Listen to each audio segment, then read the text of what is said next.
সোজা সোজা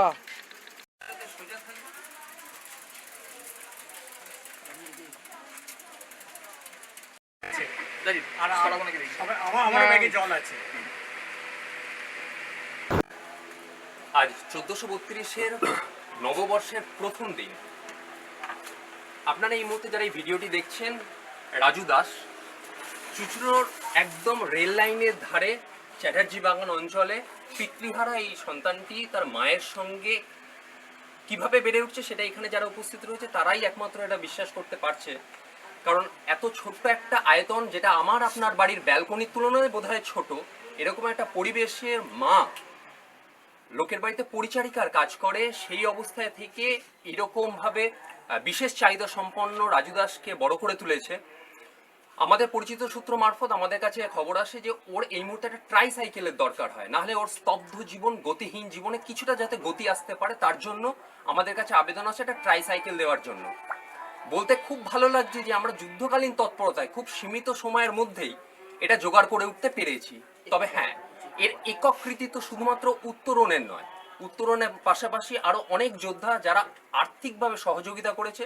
এছাড়া হুগলি চুঁচুড়ার অন্যতম পরিচিত সংগঠন মানবিক, তারাও আমাদের ডাকে সহযোগিতা করে এসছেন বলে এত অল্প সময়ের মধ্যে আমরা রাজু দাসকে তার গতিহীন জীবনের সামান্য একটু গতি দেওয়ার মতো একটা জায়গায় নিয়ে এসেছি। আরেকটি মানুষকে যারা এই নেপথ্যে রয়েছে, আপনারা যারা এই ট্রাইসাইকেলটি দেখছে, সে হসপিটাল রোডে ওখানে অর্থোপ্যাক্সি নামক একটি দোকান রয়েছে যেখানে সার্জিক্যাল গুডস রয়েছে। আমি জানি না এই মুহূর্তে তিনি এই কৃতিত্বের ভাগিদার নিতে বিন্দুমাত্র ইচ্ছুক কিনা। তিনি বারবার বলেছে এটা বানাতে যতটুকু খরচা হয়েছে এবং ক্যারিং কস্ট কলকাতা থেকে আসতে যতটুকু, সেই পরিবহন খরচা বাবদ উনি ন্যূনতম বাণিজ্যিক লভ্যাংশ রাখেননি, এটা আমাদের হাতে তুলে দিয়েছে। আজকের এই সিদ্ধিদাতা গণেশ পুজোয় বিভিন্ন বাণিজ্যিক প্রতিষ্ঠান তার লভ্যাংশ উদ্বৃত্ত বাড়ানোর জন্য পুজো দিচ্ছেন। ওই মানুষটি যিনি আমাদের এই অগোচরে থেকে এই সহযোগিতাটুকু করেছেন। আর অবশ্যই মানবিকের পক্ষে মিঠুদি রয়েছে, এই দাদা রয়েছে, কল্যাণদা, এদের সম্পূর্ণ সহযোগিতায় আমরা খুব অল্প সময়ের মধ্যে দিয়ে এই রাজু দাসকে এই ট্রাইসাইকেলটি দিতে পেরেছি। এই জন্য 1/66 কাপাসডাঙ্গা উত্তরণ তার সকল সদস্যদের কাছে আরও একবার কুর্নিশ জানায়। ভালো থাকবেন। আশা করি রাজু দাস এটি তার ব্যবহার করবে এবং তাতে ওর মায়ের হয়তো জানি না কতটুকু বোঝা কমলো কিনে জানি না, আগামী দিনে ও এটা ছাড়া কিভাবে ভবিষ্যৎ জীবন কাটাবে সে নিয়ে আমরাও যথেষ্ট সন্দিহান। হয়তো ওর ভবিষ্যৎ জীবনে কিছুটা হলেও এটা গতি দেবে।